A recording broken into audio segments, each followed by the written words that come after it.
Assalamualaikum warahmatullahi wabarakatuh. Salam sejahtera bagi kita semua. Selamat pagi kepada Bapak dosen Nurul Alzikri MPD yang saya hormati, serta teman-teman yang saya sayangi dan saya banggakan. Terima kasih kepada teman-teman semua telah menyempatkan untuk menonton video ini. Semoga teman-teman sehat selalu semangat dan selalu bahagia. Nah, pada kesempatan kali ini saya akan memperkenalkan diri dan serta teman-teman saya dari kelompok 6, yaitu pertama ada Atira Sri Devita, yang kedua ada dengan saya sendiri Berliana Sinta Febriani, lalu ada Lutfia Ramadhani Hasibuan, yang keempat ada San Eren, dan yang terakhir ada Suryadi. Nah, di sini saya akan menjelaskan sedikit tentang isu-isu dalam pendidikan. Nah, yang perlu kita ketahui pertama yaitu apa sih itu isu-isu. Nah, kita ambil aja arti isu dalam artian yang sederhana. Isu adalah suatu peristiwa yang diperkirakan akan terjadi atau tidak terjadi di masa mendatang. Nah, apa yang akan dibahas oleh kelompok 6? Kelompok 6 akan membahas tentang isu-isu dan perkembangan dalam dunia pendidikan yang akan dibahas oleh kelompok 6. Sekarang apa aja nih isu-isu terbaru dalam dunia pendidikan sekarang? Pertama, penerapan tentang kurikulum 2013. Nah, awal penerapan kurikulum 2013 ini langsung menjadi perbincangan hangat di kalangan guru maupun masyarakat. Karena kita sebagai masyarakat biasa, nah itu hal lumrah kan. Ketika mendengar suatu isu, maka yang pertama ingin diketahui itu masalahnya, bukan objeknya. Jadi kita tuh pengen tahu gitu loh, kenapa K13 ini tuh diterapkan. Di dalam K13 ini banyak sekali menimbulkan pro dan kontra. Nah, yang diketahui masyarakat, K13 ini menambah banyak beban, yaitu sebagai guru dan juga siswa, yang kebetulan ini menjadi salah satu topik yang berkembang saat itu. Karena pro kontra tersebut, Menteri memberhentikan penerapan K13 ini dengan alasan akan ditinjau ulang. Namun kemudian kurikulum ini diterapkan kembali hingga saat ini. Namun karena berada masa transisi jabatan Menteri Pendidikan, K13 ini seakan menjadi kebijakan yang tidak berdasar karena sempat diberhentikan. Dari kasus ini, kira-kira apa pengaruhnya bagi masyarakat? Adanya kecenderungan untuk tidak percaya lagi terhadap kebijakan pendidikan yang diambil oleh pihak pemerintahan. Nah, isu yang kedua yaitu penerapan sistem zonasi yang sudah diterapkan sejak 2016 yang lalu. Pada tahun 2019 ini mungkin menjadi puncak adanya keluhan sebagian masyarakat tentang penerapan sistem zonasi ini. Menteri Pendidikan akhirnya meninjau kembali penerapan sistem ini. Alhasil terjadi beberapa perubahan tentang kuota jalur prestasi yang ditambah 5% menjadi 5% sampai dengan 15%. Dan untuk mendukung penguatan pendidikan karakter, kedua bahwa sistem zona ini sudah diterapkan di negara-negara maju seperti Amerika, Australia, Jepang, negara Jerman dan Malaysia, dan masih banyak lagi. Sebetulnya alasan disampaikan oleh Menteri Pendidikan Kebudayaan ini dalam beberapa jumpa pers. Menurut penulis, sejauh ini masyarakat masih belum percaya nih teman-teman kebijakan ini. Jika hanya dengan alasan yang berupa argumentasi, ya bisa kita cermati bersama ya. Pendapat sementara dari pihak Kemendikbud yang diharapkan masyarakat sebetulnya adalah alasan yang mendasar adanya penerapan sistem zonasi ini. Alasan dasar yang dimaksud adalah bahwa harus adanya bukti ilmiah yang jelas. Nah, alasan itu mereka tuh nggak pernah ngasih hal yang jelas. Mereka tuh ngasihnya tuh selalu alasan yang abu-abu untuk sistem zonasi ini ataupun isu-isu yang lain. Kan bermaksud untuk menyinggung masalah politik. Namun apa yang terjadi hanya sebagai bahan pertimbangan bahwa masyarakat Indonesia ini adalah penduduk yang sudah melek di dunia riset. Untuk isu yang terakhir, pasti teman-teman mungkin sudah melihat di berbagai artikel ya, yang isunya apa benar sekolah dibuka pada Januari 2021 hingga tetap muka bisa berlangsung. Maksudnya tuh belajar tatap muka bisa berlangsung. Nah, yang saya baca sih dari artikel CNBC Indonesia, di sini menjelaskan koordinasi mengenai pembukaan sekolah sebenarnya adalah kewenangan Satgas COVID-19. Satgas Penanganan COVID-19 sudah memperbolehkan daerah zona hijau untuk membuka sekolah dengan tatap muka, termasuk zona kuning. Namun, Satgas meminta daerah zona merah dan oranye dari risiko penularan COVID tidak membuka kegiatan sekolah secara tatap muka. Oke, berarti di sini insya Allah mungkin isu ini benar adanya atau mungkin tidak dilakukan. Diberitahukan bahwa zona kuning dan zona hijau bisa dilakukan pembukaan sekolah pelajaran tatap muka jika zona tersebut aman, dan jika zona merah atau orange itu akan ditutup sementara untuk memutuskan penularan COVID-19. Teman-teman, kita doakan saja insya Allah semoga Tanjung Pinang ini menjadi zona hijau, juga daerah lingkungan kampus juga zona hijau, jadinya kita teman-teman semester 1 ini bisa berkumpul dan belajar bertatap muka, karena dari awal dari PKKMB kita tuh online, sehingga sampai sekarang sampai UTS pun kita melaksanakan dengan daring atau online. Kita berdoa saja semoga Tanjung Pinang ini aman serta menjadi zona hijau dan kita akan berkumpul belajar secara tatap muka. Saya rasa cukup, hanya segitu materi yang dapat saya sampaikan, dan selanjutnya akan disampaikan oleh teman saya yang Assalamualaikum warahmatullahi wabarakatuh. Baiklah, saya Sudadi. Saya akan menyampaikan materi tentang perkembangan dunia pendidikan negara Indonesia saat ini. Perkembangan pendidikan di Indonesia tidak luput dari adanya sistem kurikulum yang dibentuk pemerintah Indonesia. Kurikulum kerap berubah setiap ada pergantian menteri pendidikan, sehingga mutu pendidikan Indonesia hingga kini belum memenuhi standar mutu yang jelas dan mantap. Dalam perjalanan sejarah sejak tahun 1945, kurikulum pendidikan nasional telah mengalami perubahan, yaitu pada tahun 1947, 1952, 1964, 1968, 1975, 1984, 1994, 2004, dan 2006. Perubahan tersebut merupakan konsekuensi logis dari terjadinya perubahan sistem politik, sosial budaya, ekonomi, dan iptek dalam masyarakat berbangsa dan bernegara. Sebab, kurikulum sebagai seperangkat rencana pendidikan perlu dikembangkan secara dinamis sesuai dengan tuntutan dan perubahan yang terjadi di masyarakat. Semua kurikulum nasional dirancang berdasarkan landasan yang sama, yaitu Pancasila dan UUD 1945. Perbedaannya pada penekanan pokok dari tujuan pendidikan serta pendekatan dalam merealisasikannya. Seperti yang sudah dijelaskan bahwa dalam perjalanan sejarah sejak tahun 1945, kurikulum pendidikan nasional telah mengalami perubahan, yaitu pada tahun 1947 sampai 2006. Pada tahun 1947, kurikulum ini diberi nama Rencana Pembelajaran 1947. Kurikulum ini pada saat itu meneruskan kurikulum yang sudah digunakan oleh Belanda, karena pada saat itu masih dalam proses perjuangan merebut kemerdekaan. Yang kedua, pada tahun 1952, kurikulum ini dinamakan sebagai Rencana Pelajaran Terurai 1952.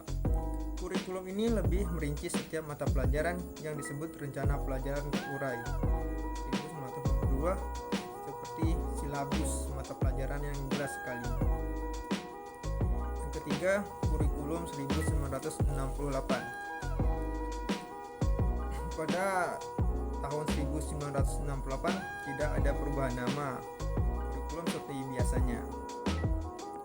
Kurikulum 1968 merupakan pembaharuan dari kurikulum 1964, yaitu dilakukannya perubahan struktur kurikulum pendidikan dari Pancawardhana menjadi pembinaan jiwa Pancasila, pengetahuan dasar, dan kecakapan khusus.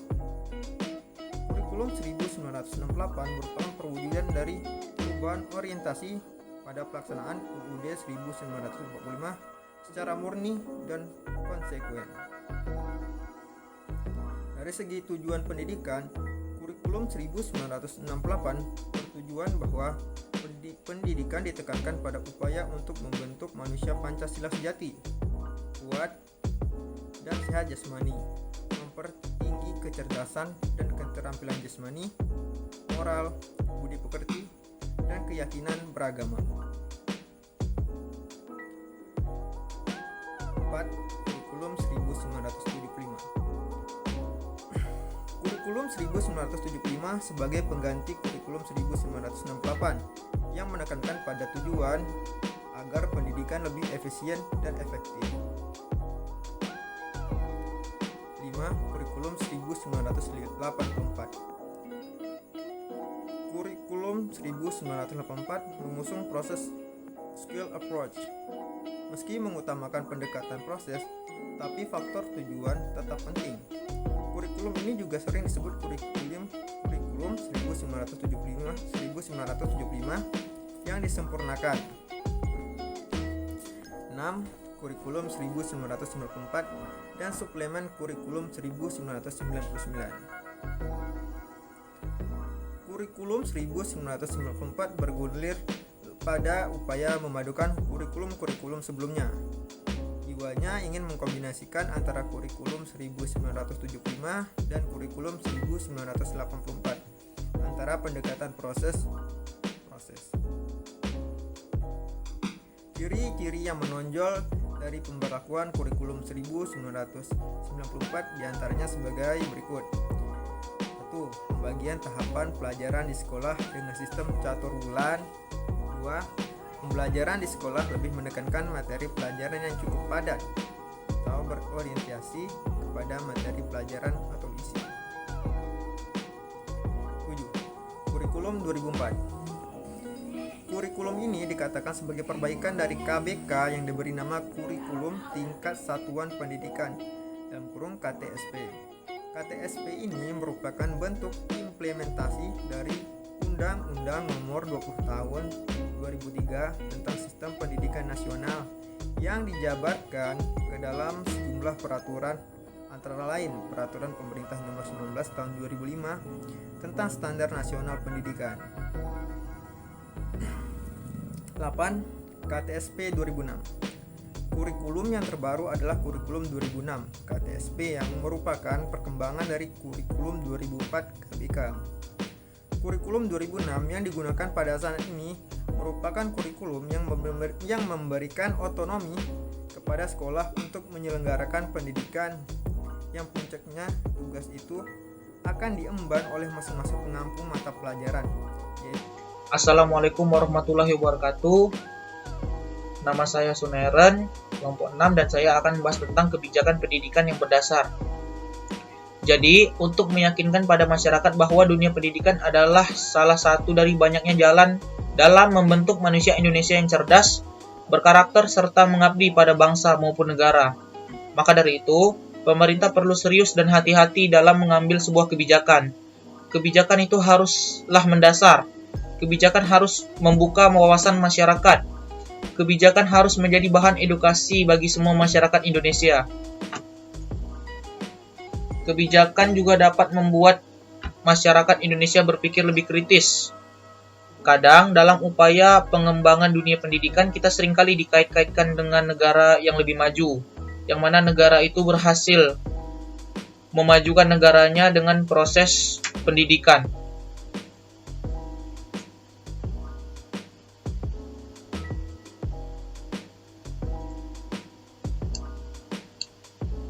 Tentu saja ada beberapa hal-hal positif yang dapat kita ambil dari negara-negara tersebut. Namun tetap saja kita harus memperhatikan kondisi sosial yang ada di negara kita dan juga beberapa faktor-faktor tertentu lainnya tentunya. Maka dari itu kita dapat memfilter beberapa poin-poin penting yang dapat kita adopsi. Dengan begitu, pelajaran dari negara-negara maju tersebut menjadi sangat bermanfaat.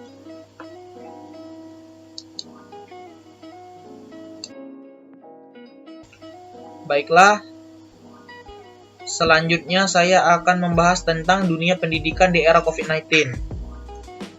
Awal Februari 2020, wabah COVID mulai melanda negeri kita tercinta. Sejak itu pemerintah mulai berjaga-jaga terhadap kemungkinan yang akan menimpa kehidupan tanah air dengan sistem yang sudah mapan, yang hampir berjalan selama 75 tahun. Waktu pun terus berjalan dan perkembangan kasus COVID-19 terus bergulir. Kita semua tahu bahwa Maret sampai Juni negeri ini selalu diramaikan dengan masalah UN, yaitu ujian nasional, yang diikuti oleh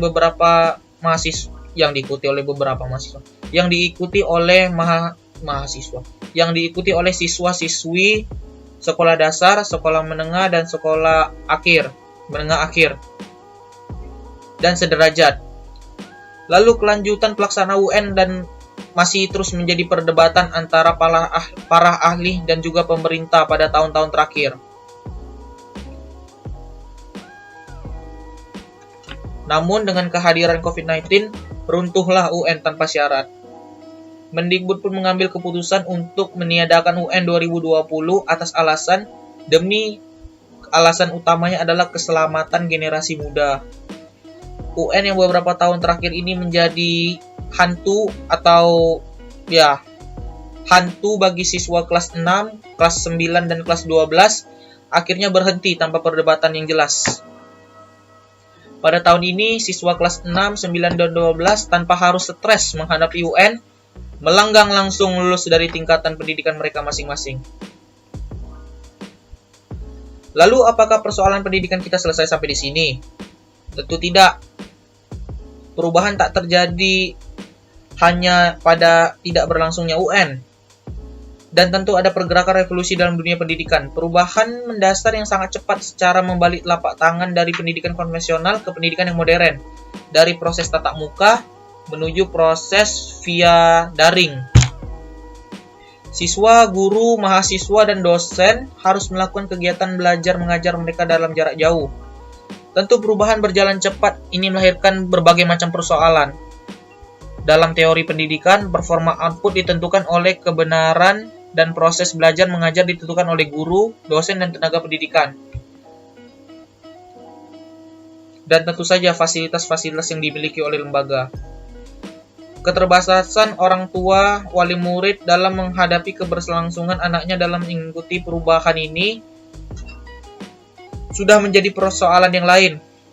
Sekolah perguruan tinggi meniadakan proses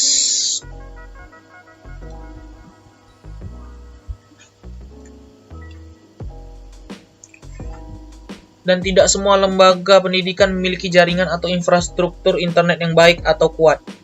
Tidak semua siswa maupun mahasiswa memiliki peranti pendukung yang pasti.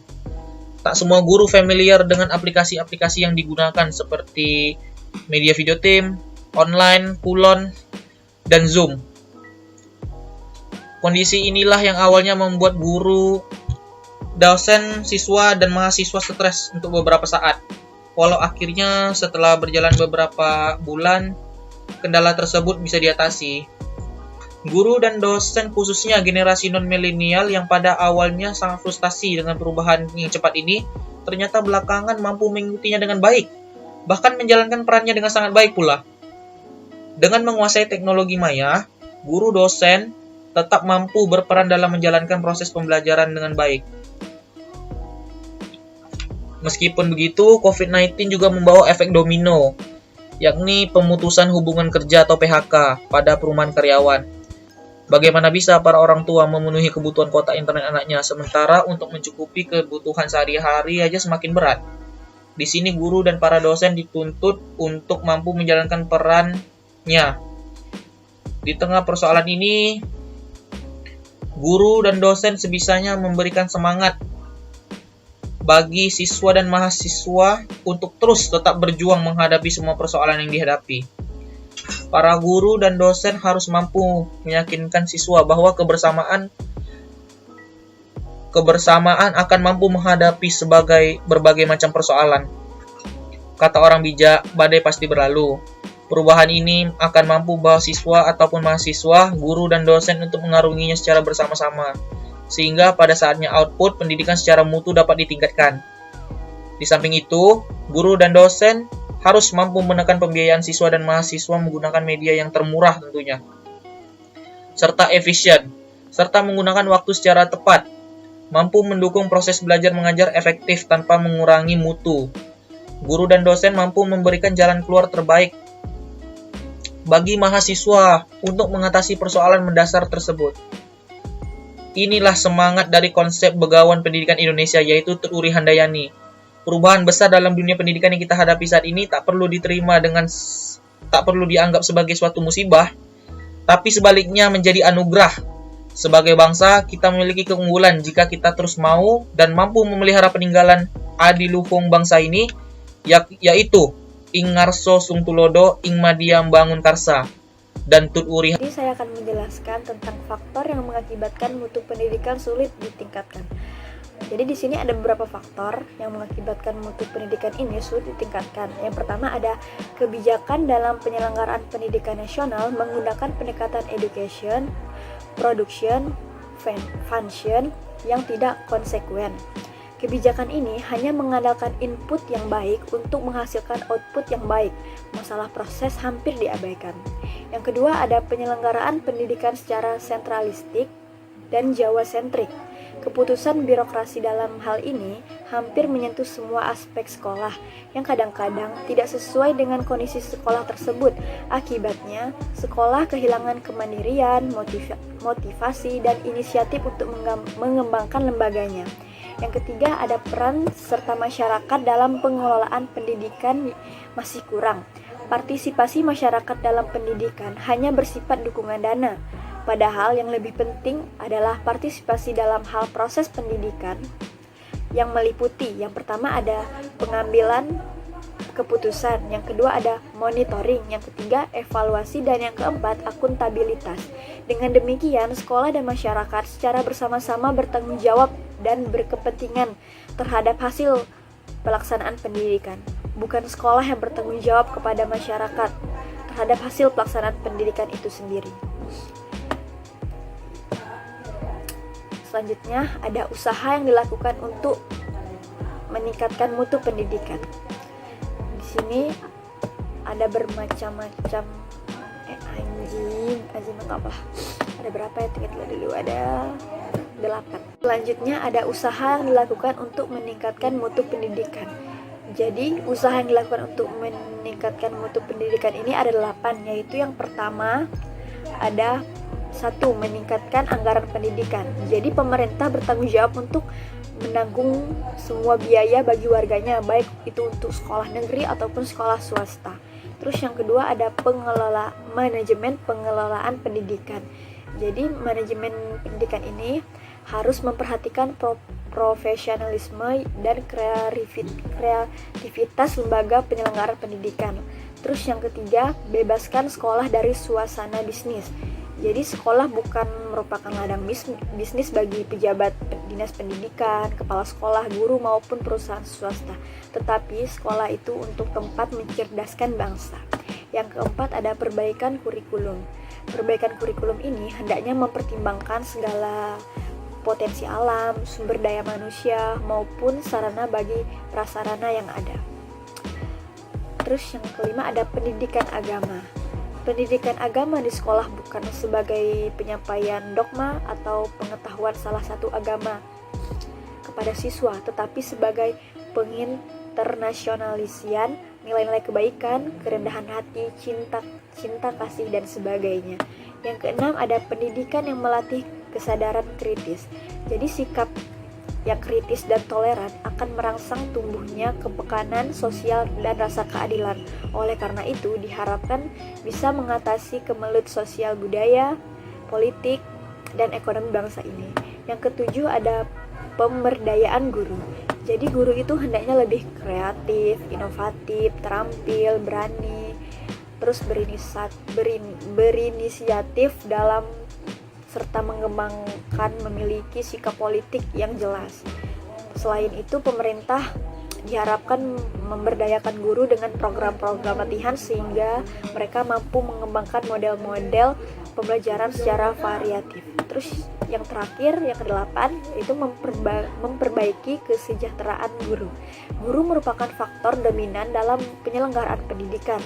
Oleh karena itu, upaya perbaikan kesejahteraan guru perlu ditingkatkan sehingga guru tidak hanya dituntut untuk meningkatkan wawasan, mampu mutu mengajar, serta menghasilkan Baiklah, saya Lutfia Ramadhani Hasibuan akan melanjutkan materi tentang perkembangan teknologi dalam dunia pendidikan. Perkembangan zaman membawa perkembangan pada bidang teknologi, dari menggunakan kertas dan pulpen untuk berkomunikasi jarak jauh antar guru dan siswa, kini hanya mengandalkan telepon pintar untuk melampaui batas ruang dan waktu. Namun, pada era revolusi industri 4.0 yang merupakan era di mana kemajuan perkembangan teknologi, sekarang ini, teknologi komunikasi semakin berkembang, sehingga terjadinya hubungan antara negara-negara maju dan negara terbelakang yang teknik produksinya masih ketinggalan zaman. Menarik untuk kita cermati bersama bahwa interaksi anak di luar sekolah banyak bersentuhan dengan dunia teknologi, terutama teknologi informasi yang di dalamnya ada berbagai informasi tersaji secara apik yang siap diakses oleh anak-anak kapanpun dan dimanapun mereka mau. Dengan kemajuan teknologi yang bersifat global, sangat berpengaruh dalam sebagai aspek kehidupan, seperti dalam bidang ekonomi, seni, pendidikan, dan lain sebagainya. Hal tersebut menunjukkan bahwa peranan revolusi industri yang ditandai dengan kemajuan teknologi membawa pengaruh dan perubahan yang pesat dalam kehidupan, khususnya dalam dunia pendidikan. Nah, ada dua dampak positif dan negatif dalam perkembangan teknologi dalam dunia pendidikan. Yang pertama, dampak positif. Dampak positifnya yaitu pendidik maupun peserta didik dapat mencari dan menemukan berbagai informasi dan pengetahuan cepat melalui jaringan internet. Dengan adanya internet, maka munculnya peralatan dan aplikasi yang sangat mudah dipelajari oleh dan dimanfaatkan sebagai media pembelajaran. Peralatan teknologi yang sangat sudah familiar di kalangan masyarakat tentunya gadget. Gadget adalah teknologi komunikasi yang banyak memiliki fitur-fitur aplikasi yang mudah digunakan dalam mencari informasi pembelajaran. Dengan mudahnya mengakses perkembangan teknologi melalui jaringan internet, ilmu pengetahuan sangat mudah diakses dan disebarluaskan. Bahkan dengan bantuan teknologi ini, pendidik maupun peserta didik mampu menerapkan pembelajaran tanpa melaksanakan tatap muka atau menggunakan aplikasi online. Yang kedua, dampak negatif. Dampak negatif yang ditimbulkan oleh perkembangan teknologi ini karena kurang mampunya kita memanfaatkan teknologi ini, sehingga peserta didik sering kebablasan dalam pemanfaatan teknologi ini. Dampak negatif ini sangat mengacu pada kesehatan, seperti kesehatan mata, karena sering terpapar oleh gadget, akibat mata kita menjadi rusak. Yang kedua, mengakses game online yang didahulukan daripada mengakses materi pembelajaran. Nah, adapun pada kasus yang terjadi pada masalah psikis, seperti contohnya inferior, anak-anak lebih suka menyendiri daripada bergaul dengan teman sebayanya. Nah, sering kita lihat atau sering kita jumpai, anak-anak jarang kita temukan mengobrol ataupun bercanda dengan teman sebayanya. Mereka lebih sering berdiam diri dan bercengkrama dengan gadget mereka masing-masing. Nah, maka dari itu, tugas orang tua sangat diperlukan dalam mengontrol pemakaian gadget ini, sehingga anak-anak bisa meluangkan waktunya untuk belajar, dan agar mengontrol pemakaian gadget ini untuk keperluan pendidikan ataupun mencari sumber pembelajaran. Adapun beberapa kegunaan yang bisa didapatkan dari teknologi pendidikan, yaitu yang pertama, simulasi dan model digital membuat pembelajaran semakin efektif. Yang kedua, komunikasi global melalui batas negara. Yang ketiga, penilaian hasil kerja yang lebih efisien.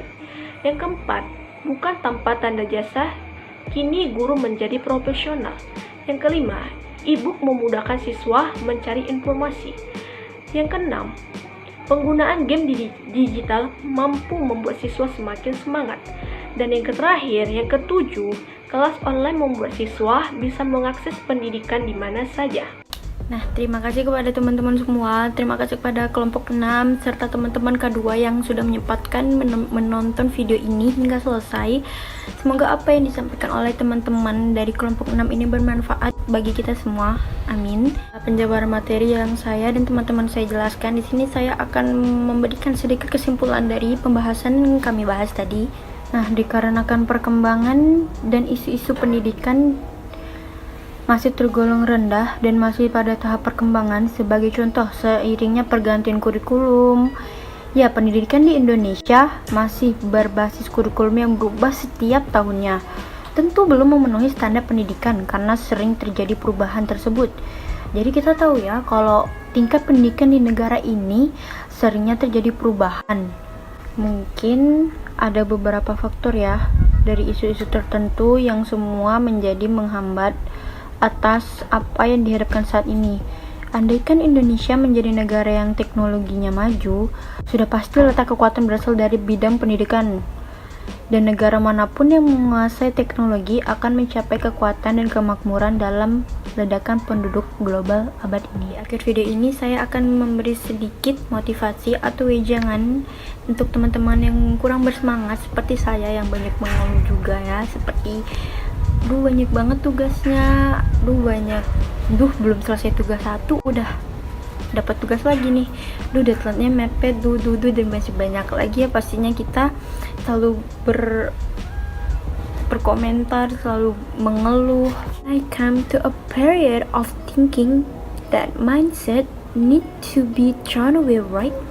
Jadi tuh kita harus berpikir kalau kita tuh bisa ngerjain tugas ini. Kita nggak boleh jadiin tugas itu beban, karena the first step is not easy. The first step is always hardest. Setiap langkah awal tuh pasti susah, teman-teman. Langkah pertama itu bakalan susah, gak pernah gampang. Itu baru awal, kita tuh baru mulai, teman-teman. Kita tuh baru semester 1, kita tuh masih banyak banget perjalanan yang harus kita lalui di kampus ini. Kita harus lebih banyak menerima cobaan, masalah. Pasti teman-teman tahu ya yang katanya skripsi itu gimana. Pasti sering banget dengar kalau ngerjain skripsi itu sesusah itu, rasanya tuh gimana gitu. Dan kita masih semester awal, jadi kita tuh harus nikmati aja proses, nikmati segala ketidakpastian ini. Sadarilah bahwa kesulitan ada tantangan, ada untuk membuat kita menjadi lebih baik. Jangan berhenti berjuang, jangan berhenti bersyukur. Kita masih diberikan segala yang kita butuhkan. We have everything. Jangan berhenti percaya semua akan indah pada waktunya.